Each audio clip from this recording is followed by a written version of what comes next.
Hello friends, आपल्या सर्वांची आवडती मालिका पाठ राखीन या मालिकेच्या आजच्या मंगळवार 4 ऑगस्टच्या एपिसोडमध्ये एकानंतर एक धमाकेदार ट्विस्ट आले आहेत. फ्रेंड्स, आजचा एपिसोड खूप भारी होता. मग नेमकं घडलंय तरी काय? तर आजच्या एपिसोडमध्ये शेवटी सुलक्षणाला प्राजक्ताच्या मागणीसमोर झुकावंच लागलं आणि सुलक्षणा ही आरव आणि भाग्याच्या लग्नासाठी तयार झाली आहे. तिने प्राजक्ताचं घर तिला परत मिळवून दिलंय आणि भाग्याची पत्रिकासुद्धा मागून घेतली आहे. मग आता भाग्य आणि आरवची पत्रिका जुळली की या दोघांचं लग्न होणार आणि मग आलोक आणि प्राजक्ताचं सुद्धा लग्न होईल, एवढं मात्र नक्की. मग हे सगळं नेमकं घडलं तरी कसं, हे जाणून घेण्यासाठी हा व्हिडिओ शेवटपर्यंत नक्की पहा. फ्रेंड्स, आजच्या एपिसोडच्या सुरुवातीलाच प्राजक्ता सुलक्षणा एका रूममध्ये असतात आणि सुलक्षणा ही प्राजक्ताला म्हणते, प्राजक्ता, मी तुला नेहमी खूप चांगली मुलगी समजायची, जी स्वतःच्या आधी स्वतःच्या कुटुंबाचा विचार करते, स्वतःच्या मामा मामीचा विचार करते. परंतु काल मी जेव्हा तुला आलोकशी लग्न कर असं सांगितलं आणि तुझी जी रिॲक्शन होती, तू मला जे काही बोलली, आलोकबद्दल जे काही बोलली, ते सगळं ऐकून मला फक्त एकच वाटलं की प्राजक्ता एवढी स्वार्थी कधीपासून झाली. प्राजक्ता फक्त स्वतःचा विचार करतीये, स्वतःच्या स्वार्थाचा विचार करतीये, दुसरं काही नाही. प्राजक्ता हे सगळं शांतपणे ऐकून घेत असते. सुलक्षणा तिच्यासमोर खुर्चीवर बसते आणि म्हणते, प्राजक्ता, तू फक्त आलोकचा राग पाहिलाय म्हणून तू आलोकशी लग्न करायला नकार देतीये. पण मी तुला खात्रीने सांगते की जेव्हा तू आलोकशी लग्न करशील तेव्हा तुला आलोकचं साफ मन दिसेल. आलोक हा किती चांगला आहे हे तुला कळेल आणि मग तुझा आणि आलोकचा संसार खूप सुखाचा होईल. तू आलोकच्या प्रेमात पडशील, हे माझे शब्द लक्षात ठेव. हे ऐकून प्राजक्ता खूप चिडते आणि म्हणते, मी आणि आलोक सरांच्या प्रेमात? सुलक्षणा मॅम, हे तुम्ही काय बोलताय? मी तुमच्या मुलाच्या प्रेमात कधीच पडणार नाही. कारण प्रेम ही एक अशी भावना असते जेथे त्या दोन व्यक्तींना एकमेकांबद्दल आदर वाटत असतो, त्या दोन व्यक्तींना एकमेकांची ओढ वाटत असते. आणि जर आमच्या दोघांमध्ये अशा कोणत्याही भावना नाहीये तर आमच्यात प्रेम तरी कसं निर्माण होईल? सुलक्षणाला मोठा धक्काच बसतो. प्राजक्ता म्हणते, तुमचा मुलगा आलोक सर यांना मी त्यांच्या नजरेसमोर सुद्धा नको असते. त्यांना माझं नावही ऐकायचं नाहीये. मला पाहताच माझा जीव घेण्यासाठी जे पुढे धावतात ते कसे काय माझ्या प्रेमात पडतील? आणि माझ्या मनातसुद्धा त्यांच्याबद्दल फक्त भीती आहे. त्यांचं नाव ऐकताच मी थरथर कापते आणि मला नाही वाटत की आम्ही कधी एकमेकांच्या प्रेमात पडू शकतो. मग आमचं लग्न झालं, आम्ही एकत्र राहिलो तरी आमच्या मनात कधीही एकमेकांबद्दल आपुलकी, ओढ अशा भावना निर्माण होणारच नाहीत. सुलक्षणा म्हणते, प्राजक्ता, याचा अर्थ तू अजूनही माझ्या प्रस्तावासाठी तयार नाहीये. मग आज तू येथे कशासाठी आली आहेस? जर तुला माझा प्रस्ताव मान्यच नाहीये, तुला जर आलोकशी लग्नच करायचं नाहीये, तर प्राजक्ता सांगते, नाही सुलक्षणा मॅडम, आज मी या लग्नाला होकार द्यायला आली आहे कारण माझा स्वाभिमान हरलाय आणि तुम्ही जिंकला आहात. हे ऐकून सुलक्षणाला खूप आनंद होतो. सुलक्षणा विचारते, खरंच प्राजक्ता, तू माझ्या आलोकशी लग्न करायला तयार आहेस? मग तर तू या घरची होणारी सून आहे, एवढी दूर का? असं म्हणून सुलक्षणा प्राजक्ताला मिठी मारण्याचा प्रयत्न करते, परंतु प्राजक्ता ही सुलक्षणापासून दूर जाते. सुलक्षणाला काही कळतच नाही की प्राजक्ता अशी का वागतीये. आणि मग प्राजक्ता ही सुलक्षणाला सांगते, मॅम, काल तुम्ही माझ्या परिस्थितीचा फायदा उचलण्याचा प्रयत्न केला. मला पैशांची गरज आहे, त्या बदलात तुमच्या मुलाशी मला लग्न कर असं तुम्ही सांगितलं. आणि आज मी सुद्धा तुमच्याकडे एक प्रस्ताव घेऊन आली आहे. जर तुम्हाला असं वाटत असेल की मी तुमच्या मुलाशी लग्न करावं तर माझी सुद्धा एक अट आहे, जी अट तुम्ही मान्य करायलाच हवी. सुलक्षणाला मोठा धक्का बसतो की प्राजक्ता तिला एक अट सांगतेय. आणि प्राजक्ता सुलक्षणाला सांगते की जर तुमची अशी इच्छा असेल की मी तुमच्या आलोक सरांशी लग्न करावं तर तुम्ही सुद्धा तुमचा धाकटा मुलगा आरव सरांचं लग्न माझी बहीण भाग्यश्रीशी लावून द्यायला हवं. हे ऐकून सुलक्षणाच्या पायाखालची जमीनच सरकते. इकडे आलोक हा त्याच्या रूममध्ये पेंटिंग करत बसलेला असतो. सुलक्षणाचा विश्वासच बसत नाही की प्राजक्ताने चक्क तिच्यासमोर अट ठेवली आहे आणि आरवचं लग्न भाग्यश्रीशी करून द्या असं ती म्हणतीये. आणि मग प्राजक्ता ही सुलक्षणाला सांगते, जेव्हा जेव्हा मी आरव सर आणि भाग्याला एकत्र पाहते ना, तेव्हा त्या दोघांमध्ये मला एक केमिस्ट्री जाणवते. ते दोघे एकमेकांबरोबर खूप कॉम्पॅटिबल आहेत. दोघे जेव्हा एकमेकांबरोबर असतात, तेव्हा ते खूप आनंदी असतात, खूप खुश असतात आणि त्यांचं लग्न झालं तर ते दोघे खुश राहतील. सुलक्षणाचा विश्वासच बसत नाही की आरव आणि भाग्यश्री हे दोघे एकमेकांना भेटतात, बोलतात, एकमेकांशी बोलताना सुखी असतात, कॉम्पॅटिबल असतात. ती याचाच विचार करत असते आणि प्राजक्ता सांगते, "मॅम, कसं असतं ना, काही काही नाती कितीही जुळवण्याचा प्रयत्न केला तरी ती जुळत नाही. तसं माझं आणि आलोक सरांचं नातं आहे. आमचं नातं हे कधीच परफेक्ट होणार नाही. पण काही नाती कधी आपोआप जोडली जातात, कळतसुद्धा नाही. तसंच आरव आणि भाग्यश्रीचं नातं आहे. त्या दोघांना एकमेकांबरोबर खूप छान वाटतं. म्हणूनच मी तुम्हाला सांगते की जर तुमची इच्छा असेल की माझं आणि आलोक सरांचं लग्न व्हावं, तर तुम्हाला माझी बहीण भाग्यश्रीचं तुमचा धाकटा मुलगा आरव सरांशी लग्न करून द्यावंच लागेल." सुलक्षणाला खूप राग येतो आणि सुलक्षणा प्राजक्तावर जोरात ओरडते, "प्राजक्ता, तुझी हिंमत कशी झाली असं बोलण्याची?" आणि हा आवाज चक्क आलोक ऐकतो. प्राजक्ता परत त्या घरात आली असं म्हणून आलोक हा प्राजक्ताला शोधायला आपल्या रूम बाहेर पडतो आणि इकडे सुलक्षणा प्राजक्तावर ओरडत असते, "प्राजक्ता, तुझी हिंमत कशी झाली या सगळ्या प्रकरणात माझा धाकटा मुलगा आरवला आणण्याची?" प्राजक्ता खूप घाबरते. तेवढ्यात अंबिका आणि सगुणा तेथे येतात आणि अंबिका विचारते, "काय झालं जाऊबाई? तुम्ही एवढ्या का चिडल्या आहात?" आणि सुलक्षणा या दोघींना सांगते, "अंबिका, सगुणा, प्राजक्ताने माझ्यासमोर अशी अट ठेवली आहे की जर ती आलोकशी लग्न करत असेल तर मी आरवचं लग्न तिच्या बहिणीशी भाग्यश्रीशी करून द्यावं." सगुणा आणि अंबिकाला सुद्धा जबर धक्का बसतो. त्यांचाही विश्वास बसत नाही की प्राजक्ताने चक्क अशी अट ठेवली आहे. आणि मग सुलक्षणा ही प्राजक्ताला ठणकावून सांगते, "प्राजक्ता, मी तुझ्यासाठी एवढं काही केलं. मी तुझ्या भावाला एवढ्या मोठ्या केसमधून सोडवलं, त्याचा जीव वाचवला आणि तू चक्क माझ्याशी अशी डील करतीये? किती स्वार्थी आहेस तू. आजपर्यंत मी तुला किती वेळेस मदत केली, किती वेळेस तुला तुझ्या कुटुंबाला वाचवलं. तुझं घर वाचवण्यासाठी मी 20 लाख रुपये देतीये आणि त्या बदल्यामध्ये तू माझ्या आरवच्या आयुष्याचा सौदा करतीयेस. माझ्या आरवला तुझ्या बहिणीशी लग्न करायला लावतीयेस. प्राजक्ता, खरंच तू खूप स्वार्थी वागतीयेस, खूप चुकीचं वागतीयेस. मला तुझ्याकडून अशी अपेक्षा नव्हती की तू एवढं स्वार्थी वागशील आणि अशी अट ठेवशील माझ्यासमोर." प्राजक्ताचं वागणं कोणालाच पटलेलं नसतं. सुलक्षणा खूप चिडलेली असते आणि म्हणते, "प्राजक्ता, हे शक्य नाही. मी आरव आणि भाग्यश्रीचं लग्न लावून देणार नाही. हे लग्न मला मान्य नाहीये. कारण हा माझ्या मुलाच्या आयुष्याचा सौदा आहे आणि एका मुलाचं आयुष्य सुधारण्यासाठी मी दुसऱ्या मुलाच्या आयुष्याचा सौदा नाही करू शकत. मी तुझी अट नाही मान्य करू शकत. मी या लग्नासाठी कधीही होकार देणार नाही." प्राजक्ता काही बोलणार तेवढ्यात आलोक हा सुलक्षणाच्या रूमजवळ येतो, पण त्याचा धक्का एका फ्लॉवर पॉटला लागतो. या तिघींचं लक्ष प्राजक्ताकडे जातं आणि प्राजक्ताला लवकरात लवकर लपवण्यासाठी त्यांची धावपळ सुरू होते. आणि मग अंबिका, सगुणा प्राजक्ताला चक्क सुलक्षणाच्या बेडखाली लपवतात आणि रूममध्ये कुणीच नाहीये असं गप्पा मारत बसतात. आलोक रूममध्ये येतो आणि इकडे तिकडे पाहतो. सुलक्षणा म्हणते, "अरे वा आलोक, आज तर तू चक्क तुझ्या आईच्या रूममध्ये आलाय." आलोक चिडून म्हणतो, "मला काही हौस नाहीये तुझ्या रूममध्ये येण्याची. प्राजक्ता कुठे आहे?" हे ऐकून सगळेजण खूप घाबरतात. सुलक्षणा म्हणते, "प्राजक्ता, प्राजक्ता येथे नाहीये." मग आलोक हा अंबिकाला विचारतो, "छोटी आई, प्राजक्ता येथेच आहे ना?" तर अंबिका म्हणते, "नाही, प्राजक्ता येथे नाहीये."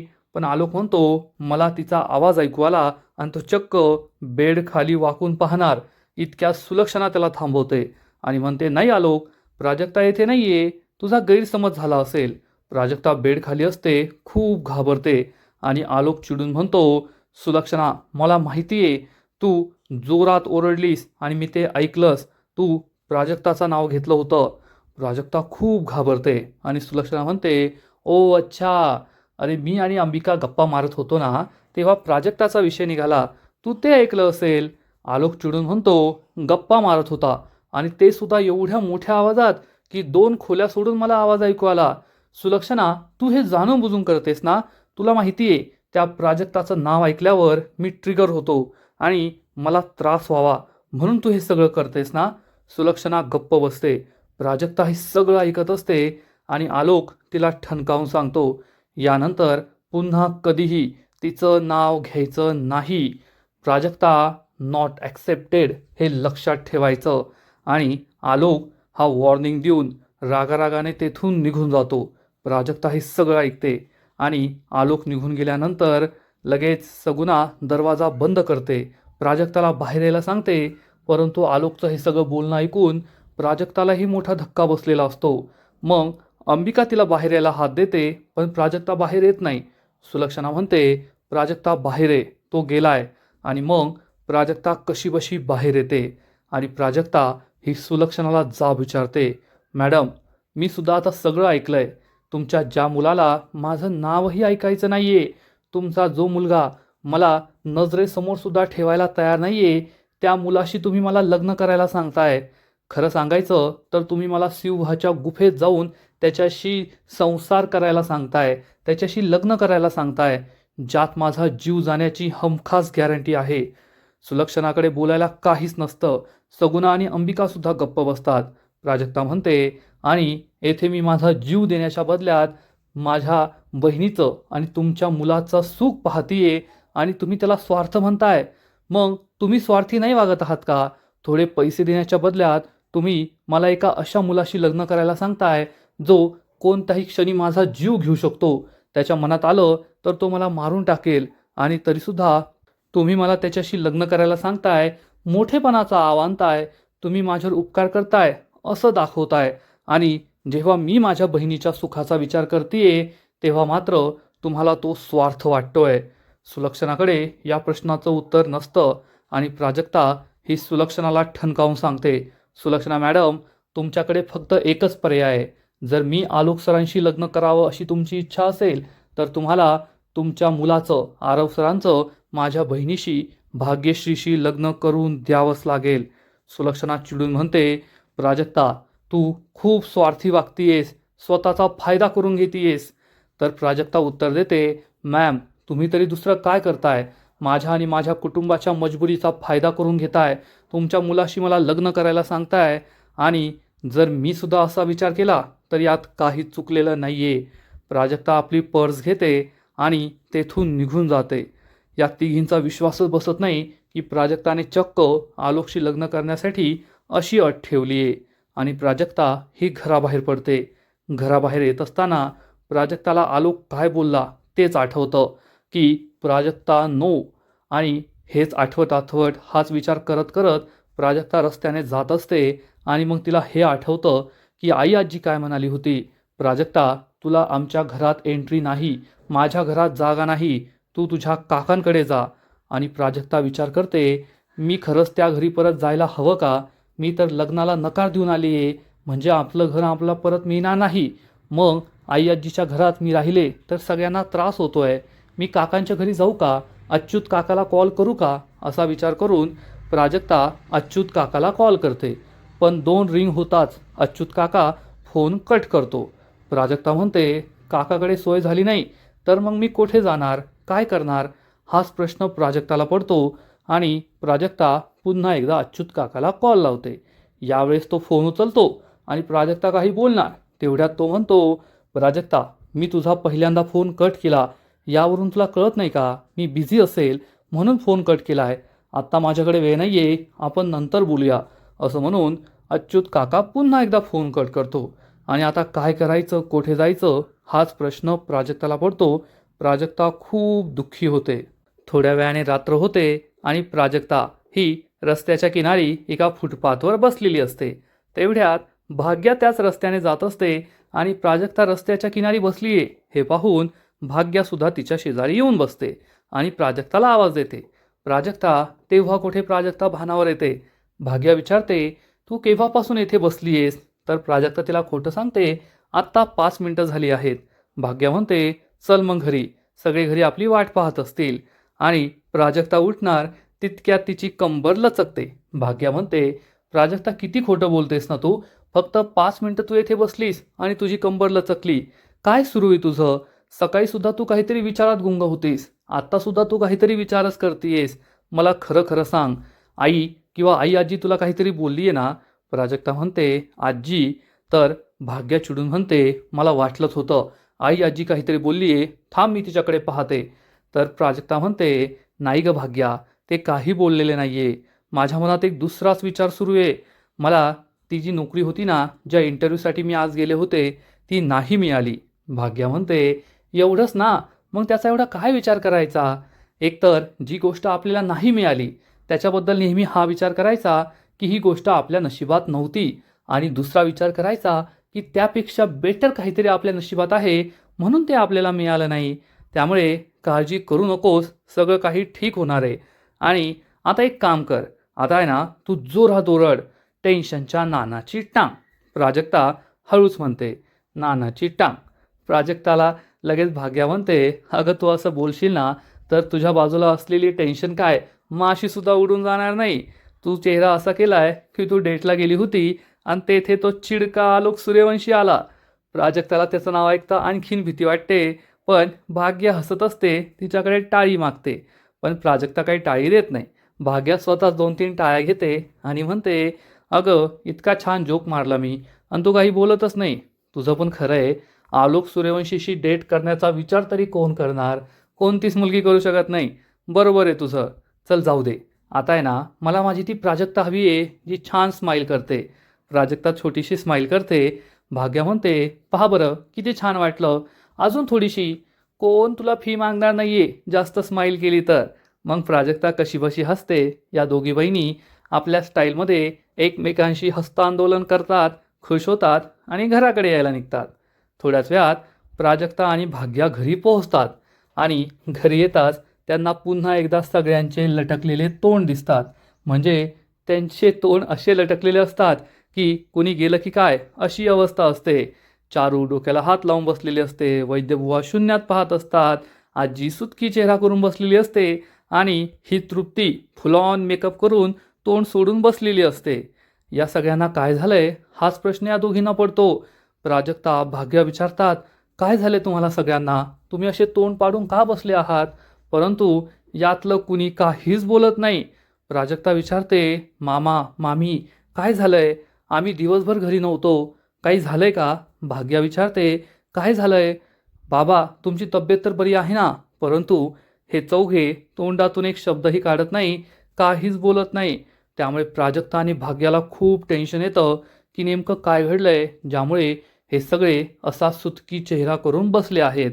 आणि आजचा एपिसोड येथे संपतो. फ्रेंड्स, पाठ राखीन या मालिकेचा आजचा एपिसोड खरंच खूप भारी होता, इंटरेस्टिंग होता. आणि जेव्हा प्राजक्ता आणि भाग्य घरी आल्या तेव्हा हे चौघे असा चेहरा पाडून का बसले आहेत हेच सगळ्यात मोठं रहस्य दिसतंय.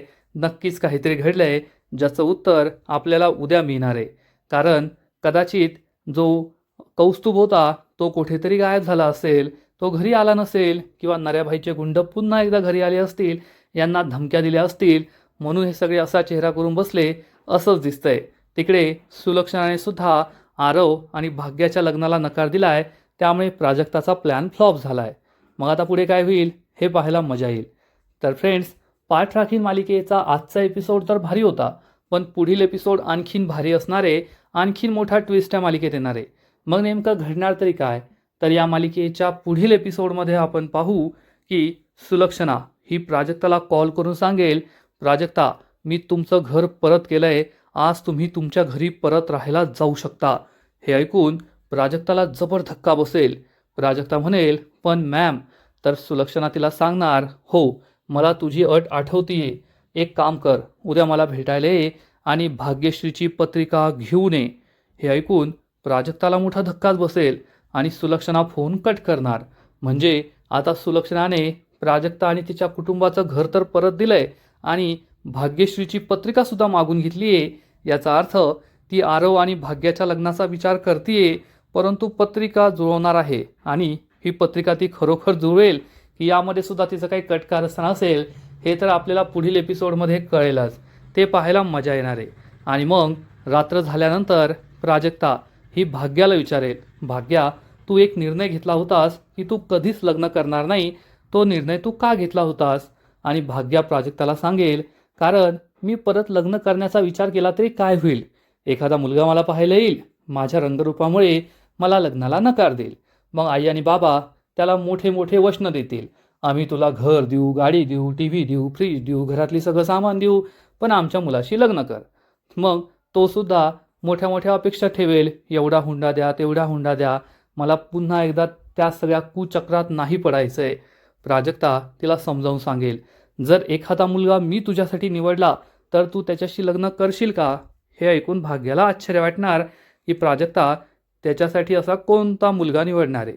मग आता प्राजक्ता भाग्याला आरोबद्दल सांगेल का? हे तर पुढील एपिसोडमध्ये कळेलच. तर फ्रेंड्स, तुम्हाला सुद्धा पाठ राखीन मालिका आवडते का? नक्कीच कमेंट करून सांगा. आणि या मालिकेचे असेच नवीन नवीन एपिसोड, नवीन नवीन अपडेट सर्वात आधी पाहण्यासाठी व्हिडिओला लाईक करा, शेअर करा, चॅनलला सबस्क्राईब करून बेल आयकॉनवर क्लिक करा. म्हणजे या मालिकेचे नवीन नवीन एपिसोड तुम्हाला सर्वात आधी पाहायला मिळतील. खूप खूप खूप धन्यवाद.